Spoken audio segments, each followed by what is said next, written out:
Pep Guardiola has had an absolute masterclass this season. Manchester City have won the league and Pep has done some pretty outrageous things in his tactics. Today, I've rebuilt Pep's 3-2-4-1. We're going to go through the tactics and results of Manchester City and also some results around the world before testing with a couple of championship sides as well. What's going on there, guys? Kempy here and welcome back to the channel. Welcome back to another tactic created by myself. And it's one that I've never actually done. I've never done a Pep Guardiola tactic, which might come as a little bit of a surprise. I mean, you can see quite clearly I'm a Manchester United fan, but I can appreciate what a great manager Pep Guardiola is. And it's about time we've done a Pep Guardiola tactic, and we're going to do a tactic based on his very unconventional 3-2-4-1. Now, I've done quite a lot of research into this tactic. I've done quite a lot of watched on YouTube with different people, how they've got the tactic going, how I've made the tactic myself, and also a little bit of research on the TFA as well. So it's a well-researched tactic. But first of all, the results for Manchester City. We won a quadruple. We won the Premier League, 86 points. It's not the highest total in the world, but when I show you the tactic, you'll sort of understand why. A 5-1 victory against PSG, which I am going to show you the results for. I played this one. Unbelievable game. Some of the goals are fantastic. FA Cup, we were winners against Southampton, a 4-0 win. Got quite nice in the final with that one, but still very good result. Carabao Cup, we sadly lost to Chelsea. The Community Shield, we also beat Liverpool with... I'm going to show the actual match highlights very quickly with this one because I think it's important for you guys to see how good this is in the match engine, and then I'll show you the tactic. So I normally show all of my highlights in 2D, but today it feels right to show it in 3D. We do go 1-0 down to Messi dropping it into Neymar, and the first goal for us is also a set piece. But from there, the football we end up playing in this game is beautiful. I played this game actually myself in the match engine. I saw we got to the final. I decided to play it. And first of all, so good header there. John Stones sets it into De Bruyne. I'm going to quickly just show you the way we are set out. So it's the three centre-backs, Walker, Diaz and Laporte. I locked in John Stones at DM for this whole season because he's been doing very well there for Man City recently. And Rodrigo next to him. De Bruyne is right cam, Foden left cam, Grealish left wing, Bernardo Silva is an inside forward on the right, and Haaland is up top. De Bruyne's going to play it into Haaland. He's going to drop into a hole, find Bernardo Silva, and Foden is going to make that on-rushing ball through the back line to make it 2-1. The next goal is going to come in just 2 minutes' time. It's Ruben Diaz on the ball, finds Laporte. He's going to do a line-breaking ball into Foden, who plays it in behind. Haaland's through, goal. 3-1, and in 5 minutes we've scored 3 goals. Outrageous. Ruben Diaz, Rodri, Stones, Bernardo Silva, cutting it back to De Bruyne to bash this one home at the front post. Now again, we've got so many options in the box as Man City do in real life, and Kyle Walker finds John Stones, Bernardo Silva plays it through to De Bruyne, and you can see Foden is far away on the left hand side as the ball cut back into him. So there was 3 men in the box there. De Bruyne trying to find either Grealish, Foden or Haaland, all ready to receive the ball. Average rating wise, we absolutely smashed it. The 2 cams got 9.5 and 9.3. XG wise, we got 3. We obviously scored 5, so we outperformed that a fair bit. And possession wise, 58% is very, very good. And obviously, a league title is good to show that they've done quite well consistently over the whole season. 27 wins, 5 draws, which means it was 6 losses. So it's not the most outrageous results you'll ever see with a Pep tactic. I mean, it is quite a difficult tactic to sort of make. Data hub wise, 2.74 goals, conceded 1.13, and that is the thing I struggled with most, was the goals conceded. And it's because I went with Jules Volantes in DM, and I'm going to sort of explain the formation a little bit, and then, you know, I'll leave it to you guys to decide if this is a good tactic for Pep Guardiola. So starting off in goal with a sweeper keeper on attack, in defend, in goal, no further instructions. 2 ball playing defenders, either wing back, Gerald Moore and stay wider. That's left and right. I did have them as wide centre backs because they did way too many goals. So I went to ball players, but I put them on Gerald Moore and stay wider. So I almost made them wide centre backs, but without having them as that position, and it definitely worked better. A ball playing defender in the middle, no further instructions. Now 2 Segundo Volantes in DM, both with tackle harder, and then I've got the attacking midfielder centre right as take more risks, roam from position, move into channel and tackle harder, and the attacking midfielder attack with takes more risks, roam from position and tackle harder. Not got move into channels on that one, and that's because I wanted to try and make a box effect. So I was doing a lot of research, and it was talking about a midfield 4 box, which basically Pep Guardiola and Man City use very well, where the ball can go anywhere in these 4, and you always have an option to create. So often when they drive into the box, they'll do an on-rushing pass, so Rodri into, say, De Bruyne, and they'll still have 4 men to find, and they're all going to be in the right sort of areas. Haaland might drop in, and then the attack midfielder will run on. There's always an overlap, more players in the position than the other team. It's pretty much impossible to match up because the midfield is so stacked. And then you've got Bernardo Silva, who's going to come inside if De Bruyne does make that outside run, which De Bruyne does like to do in real life. And Bernardo Silva often quite likes to make them line breaking runs in behind. So I've got a winger on support on the left with Jack Grealish. Again, just to sort of counteract the attack midfielder on attack on the left. Just with tackle harder on him.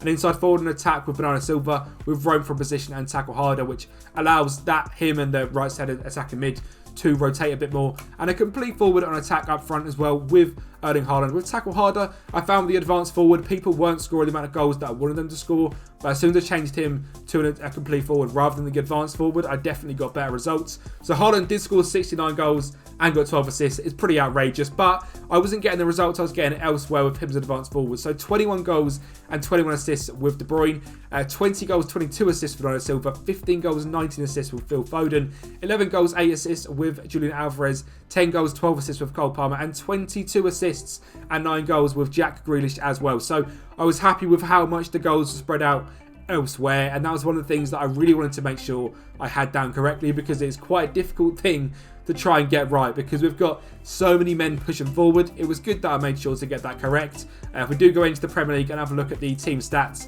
we scored most goals of 104. Conceded, we weren't at the bottom. We are playing a 3-2-4-1, so that's sort of what we expected. 43 goals conceded. Most points per game was obviously us as well. And possession-wise, we were top on 61%, which I'm very, very happy with. And I tried to emulate this with a few other teams as well, but I'm going to warn you all now, anyone that is going to be downloading this tactic, if you are a low down team, if you are even a bottom half team, do not expect to plug in this tactic and it to work. I've been talking to quite a few creators that have made this tactic, and one thing they did say is people often try and plug in this tactic and say it doesn't work. It's because, and to be quite blunt, your team is not good enough. You are not good enough to play a 3-2-4-1. You must bear that in mind, yeah? Just trust me. In possession, it's well set to much short passing, play out defence, underlap left and right, and that's what we were trying to look for with the if Haaland drops in with De Bruyne and Foden getting forward. Low crosses, work ball into the box, be more expressive, slightly higher tempo and a fairly wide system. Take short kicks, distribute quickly, counter and counter press, and a high press, pressing much more often and stepping up more as well, which is the first time I've used that in a very long time, but City do step up more. So again, maybe if you're conceding too many goals, you could take that off. I think that's just sort of the way City do play. They play a very high line, so hence why we've got that one on. But that is the test with Manchester City, and obviously that's the main one. I'm going to now show you Barcelona, Bayern Munich, and I'm going to show you Luton as well, because I'm going to be doing a Luton rebuild and a Coventry rebuild using this Pep Guardiola tactic this week to celebrate the playoffs. So let's get into that one. Well, obviously with these games coming up then for the weekend with the playoffs, if you guys can get down in the description below to get a little bit of interaction going, who is going to win the playoff final, Luton or Coventry? It's going to be a massive game. If you're watching this in the future, do not cheat. Just don't comment. Well, you can comment. Say that you grew up, don't love the tactic. That's the best thing you can comment. But if you're watching it before the game, who's going to win, Luton or Coventry? My guess is Luton. I think we're going to see Kenilworth Road in the Premier League next year, which is absolutely mental. If you can also make sure to like the video, subscribe to the channel, and follow on all these 4 wonderful things as well: Twitch, TikTok, Twitter, Instagram, and YouTube, obviously. So make sure you're following and subscribing on all them things as well. So we're going to get into the test first of all with Luton. 90 points, we basically come top of the league. We were joint top with Middlesbrough, and I'm very impressed at how well this tactic worked at this level. Now, we scored a lot of goals. We did concede too many goals, and I guess that is simply because of the step up more. Obviously, you can see this is how we use the tactic. Luton, I think, play a 3-back in real life from the games that I have watched, but maybe not a 3-2-4-1. It might be a little bit too progressive for Luton. But Adebayo scoring 35 goals, getting 6 assists. Luke Berry, 17 goals. Colton Morris getting 14 goals. Collie Woodrow, 14 goals. Luke Freeman getting 20 assists. Alfie Doherty, 20 assists. Jordan Clark, 12 assists. So goals and assists still flying through, which is good to see. And we even bottled it in the last few games, actually. We actually dropped off to second in the last couple. We lost the last 3 and drew 1 before that, which is infuriating because we should have an 100-point season with Luton coming through. So that's annoying. 105 goals scored though, which is very impressive. And conceded, we're not even on the top sort of 8, which again is probably because of them things. We are in the Championship trying to play a very progressive style of football, but 64% possession is absolutely beautiful and some good results in the Championship. So I would maybe use this tactic season 1 in the Championship. Obviously Luton are predicted to come in 9th place. They're not an awful side. They're not the best, so you can see it can also overachieve slightly in a different league. We're going to be using this for 5 seasons with Luton and with Coventry, so we're going to have them at the bottom of the Premier League, and we'll be seeing how it does go with that. So make sure you keep your eyes peeled for that one. Bayern Munich, how did we do? We 34 points, 34 games, sorry, 34 points. Awful season. 34 games played, 82 points. We won the Pokal, we won the Super Cup. We did not win the Champions League where we lost to Liverpool, which is a little bit frustrating, but a 76 goal difference is pretty good if I say so myself. 103 goals, so 100 goals scored again. 27 conceded, not too bad. Possession over 61% is beautiful. It's 3 goals, yes, and they conceded 0.79. So maybe the Bayern Munich centre-backs of Upamecano, Pavard and Blind helped a little bit more.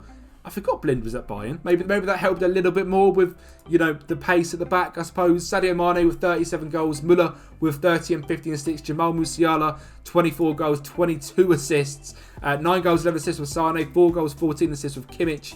10 goals with Gnabry. 16 with Choupo-Moting. So goals galore at Bayern Munich. And obviously a treble as well is beautiful to see. Now it seems with Barcelona I may have messed up a little bit.